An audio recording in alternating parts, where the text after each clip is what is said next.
Tell us about your health center and what you guys do and provide.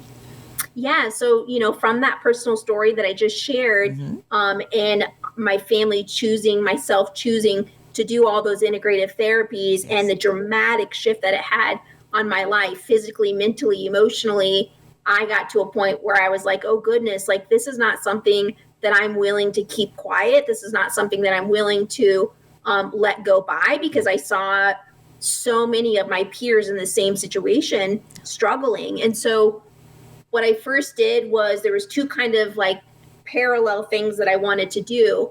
I wanted to approach legislation, was one, because I Mm-hmm. was like, after I realized I was doing so well on all those preventative and proactive services of integrative care, I called up Medicaid here in Colorado. It was so funny. And I go, so I've been spending a lot of money, Medicaid dollars, by going to the ER and having all these tests done. But recently I've been doing this, this, and this. And I'm sure that you probably have seen that my claims have dropped significantly. And Wow. the woman on the phone had said, yes, we have actually.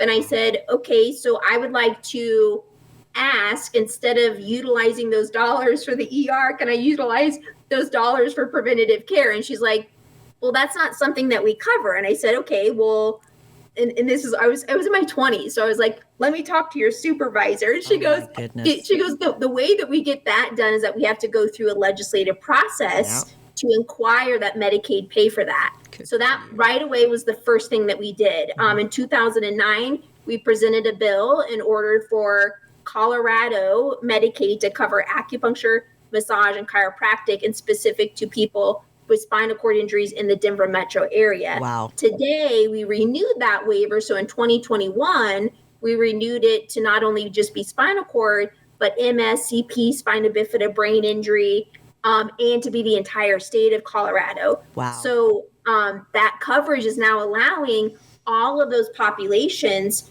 to get those covered preventative services and through providers that are Medicaid credentialed, right?